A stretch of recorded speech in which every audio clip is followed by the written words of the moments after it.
Serial Anupama में आने वाले एपिसोड में आप देखेंगे कि घर में गीताबाई की बदतमीजी को बढ़ता देख अनुपमा और काव्या के बीच खूब झगड़ा होता है, जिसके बाद अनुपमा एक फैसला लेती है कि अब गीताबाई घर में काम नहीं करेगी।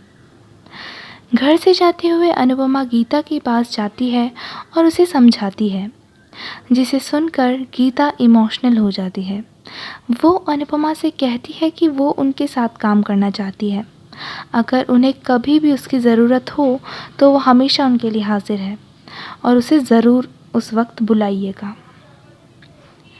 गीता अनुपमा को एक दिन के पैसे काट कर सारे पैसे वापस कर देती है। आगे हम देखते हैं कि गीता के जाते ही अनुपमा बा के पास जाती है और देखती है कि उनका सिर दर्द हो रहा है।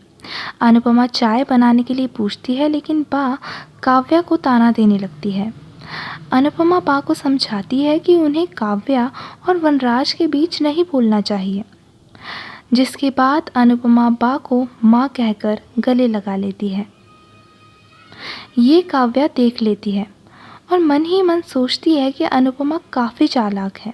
फिर हम देखते हैं कि किंजल ऑफिस जाते हुए अनुपमा से कहती है कि वो सारा सामान ले आए, क्योंकि उसे नहीं पता कि कौन सी चीज़ कहाँ मिलती है।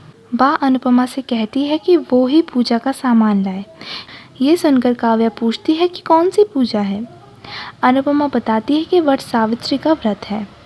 इस व्रत में एक पत्नी अपने पति की लंबी उम्र के लिए पूजा करती है। आगे हम देखते हैं कि समर नंदिनी के लिए उसके घर पर खाना लेकर जाता है। नंदिनी खाना खाते हुए कहती है कि लोग कैसे भूखे रह जाते हैं।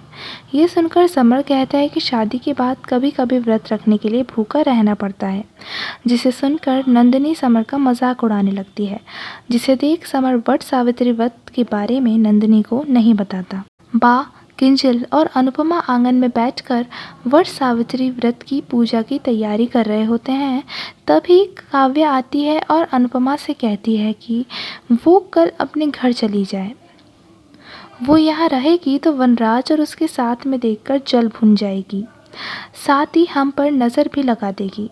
ये सुनकर अनुपमा कहती है कि वो काव्या नहीं बन सकती। अनुपमा काव्या को सलाह देती है कि वो अनुपमा ना बने, कभी अपने रिश्ते को हमेशा मजबूती से थामे रखे। वट सावित्री व्रत के पहले अनुपमा अपनी बहू किंजल को खाना खिला रही होती है। सबका खाना हो जाता है, तब बा अनुपमा से पूछती है कि वो ठीक है। ये बात सुनकर अनुपमा काफ़ी इमोशनल हो जाती है और बा से कहती है कि सब कुछ ठीक नहीं है। अनुपमा बा को याद दिलाती है कि कैसे पहले वो उन्हें खाना खिलाया करती थी। ऐसा पहली बार होगा जब वो वट सावित्री का व्रत नहीं रखेगी।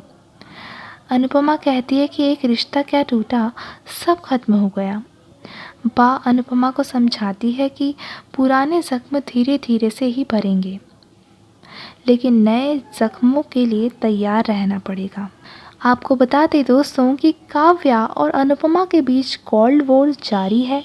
वट सावित्री के व्रत को लेकर काव्या अनुपमा को ताना सुनाती है। वहीं अनुपमा का दर्द बा के आगे छलक जाता है। तो ये एपिसोड आपको कैसा लगा दोस्तों, हमें कमेंट करके ज़रूर बताइए और देखते रहिए हमारे चैनल टीवी सीरियल्स की दुनिया को।